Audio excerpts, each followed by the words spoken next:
Terrell here, and I'm back again with another review, this time for the movie that I know that you all have been waiting to see all year.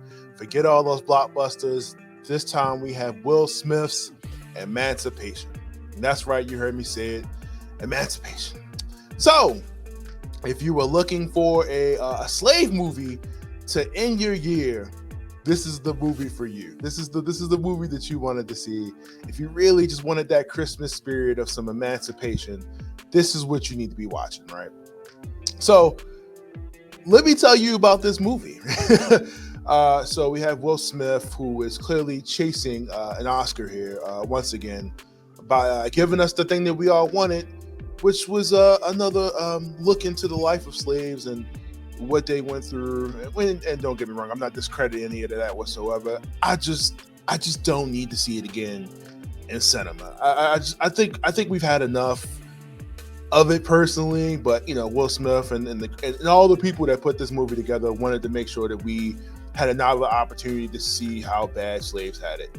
And look, this movie is not for for certain people. It's a lot. It could be a lot, and they really want you to see how bad it was. So I'm gonna give you a description of Emancipation, 2022 film, coming to Apple TV Plus Friday, December the 9th. So if you have a subscription to Apple TV Plus, this is where you're gonna want to watch that. But let me give you a description of this movie. A runaway slave forges through the swamps of Louisiana on a torturous journey to escape plantation owners that nearly kill him. So we come right into, as the movie opens up, we come into Will Smith, who plays Peter in this movie, and he is with his family, and we are clearly seeing that he is about to be taken away. He's been sold. And he tells them, stay together, no matter what, stay together.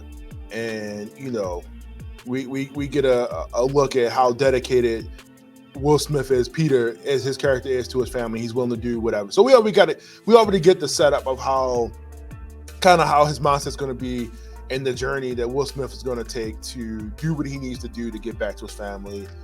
Make sure he gets out of this bondage. Keep in mind too that this is also around the same time too that Lincoln has just freed the slaves, and the slave owners do not want anybody to know because business is good and they don't want that broken up, right? So we get that. This is the basic setup of the movie. Like he gets sold away. He goes away to work somewhere else under the encampment of some soldiers who, they're fighting the war right now, and Lincoln just did the impossible and messed up everybody's money. So everybody's pissed off. We also have a second main character here who's played by Ben Foster, who plays Jim Fassel, who I feel like he wanted to play this role his entire life. I don't know. I mean, maybe he just played it too well. He dropped a lot of N-bombs, a lot of nigga bombs in this movie, which I feel like every white actor, man, they grabbed the call sheet and was like, this is really all I want to do in life. This is my free, get out of jail free chance card to say that word, and this is going to be the movie. All I feel like every time I watch these movies now is just like, this is not that any actor really wants to be this person to play that role, but this is their get out of jail free card to say it. Hey, it was a movie. Hey, no, you can't blame me, right? So we get a lot of that. We get a lot of him. He's the hunter in this movie. He's the one that is catching runaway slaves. He takes pride in it. He does a little too much for me in the movie to the point. Nowhere near on par with Leonardo DiCaprio's character. Nobody's touching that, but he might be up there, man. He's a character in this movie that is like, he's dedicated to his work, catching slaves, and we get a little bit of his backstory in this as to, he's raised by another black woman. He's raised by a black woman. His father owned slaves, and his father pretty much gives him a lesson on how he should treat black people and how they should be treated. And this is pretty much his mindset throughout the entire movie. So he's the bad guy protagonist. He's the one that's chasing Will Smith, Peter, through the entire movie. And it's through the chase of the movie we see the most ridiculous stuff. Almost like watching, Metal Gear Solid, the Slave Edition, Metal Gear Sneak Eater, the Slave Edition, where we see Peter kind of figure stuff out, and how to get the scent of the dogs off of him, and go through the most ridiculous stuff just to do it. You see it in the trailer here. He goes up against a freaking a crocodile and alligator, somehow gets away from that. And at that point, if you're fighting a crocodile alligator, you need to be automatically giving your papers to get out of slavery. I don't care what it is, but the movie is not doing anything new. We've seen this before. The whole slave, getaway slave thing. Get back to your family. I really don't understand on what point and purpose that Will Smith needed to make this movie. This is not doing anything new for the genre. Quite personally for me, at this point, if we're going to do a slave movie, I want to see movies like Django or something that really takes me out of that mindset that this is what that movie is. Because this movie is just brutal. Like, we viciously see slaves get beaten, beheaded, whipped, all types of stuff that you could possibly think of that they're doing. You're probably going to see it here. They want you to see it. Like, absolutely want you to see it.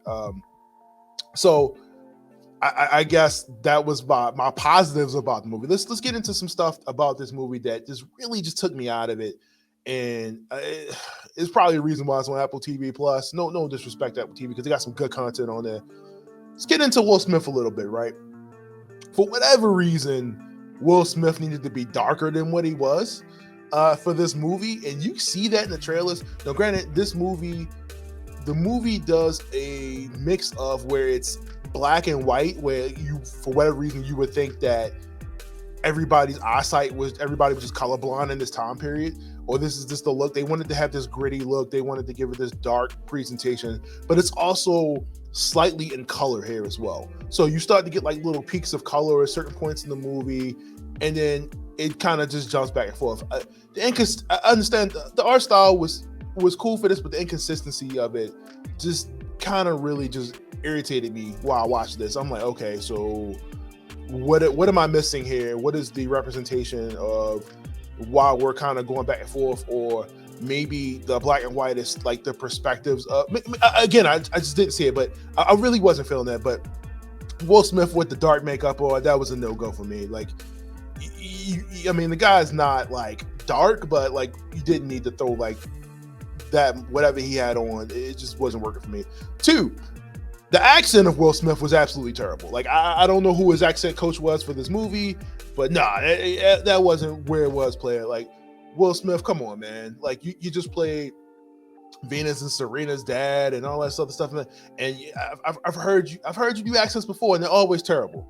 You got to stop picking these roles, man, where you do accents. Just do your voice at this point. Like, I understand like where they were in the South, like he was doing the accent, almost sounded like they were from the UK a little bit. I honestly could not tell you. Will Smith needs to fire the dialect coach and everyone in this movie, because I feel like it's the same guy. It's not working, man. Leave it alone.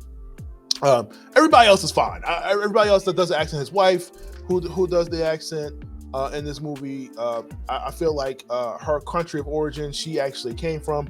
And let me not mention this woman's name. She is played by Charmaine Bengua. She plays Dodine. I believe I'm pronouncing that right. And she in the limited screen time that she has, I feel like she does a really good job in this movie. You really feel like that she is a mother who is holding down her kids. She's willing to do whatever it is to get her husband back. And she is just fearing the day that the same thing happens to her kids that happen to her husband, right? She holds it down. Her accent is solid.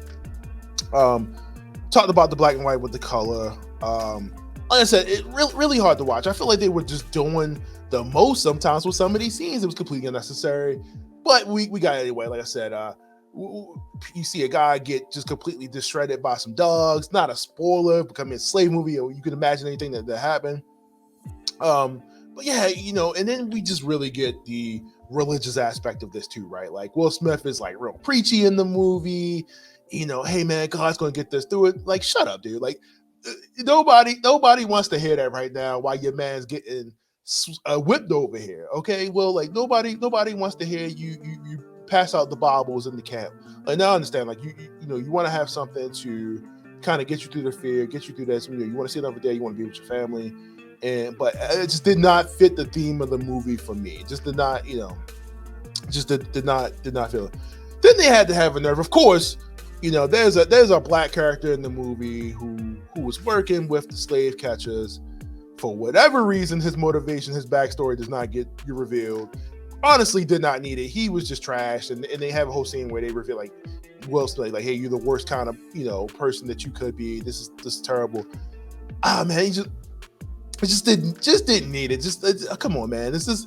I feel like the time of this movie is just horrible. Like this is gonna be the Christmas movie of the year that everybody wanted. You know, Emancipation, Will Smith. Like I said, other than that, the movie just was not worth the watch to me. Will Smith could have kept this on the show, but they did the movie anyway. We gotta watch this stream service. Luckily, it's on a service that you don't have to pay an additional $1 for these days. Apple TV Plus has better movies and series that you could watch. Honestly, I feel like you can skip this and save yourself the 2 hours, because I will not be getting that back. If you just really want to torture yourself with a you know, a slave movie, you want to see people get beat and people run for their lives, and you know, Will Smith, you know, Peter has this moment where he overcomes. I don't want to say any more about it. He has some really crazy moments in this movie, but I could have did without it, you know, quite personally. It didn't need to come out. This wouldn't have made it a dime in the theater, and it stole my time. So if you wind up checking this out, don't say I didn't tell you so. Leave me a comment in the below. If you have similar feelings, or if you just want to express how you also felt about the movie, let me know. Again, Emancipation, coming to Apple TV Plus December 9th. Check it out or don't. I highly recommend you don't, but we'll see what happens. You know, it's good actors in this movie. Just happens to be a really terrible script, and much. I don't see this going anywhere. But I've rambled long enough. Emancipation, December 9th. Let me know what you guys think in the comments below. See you.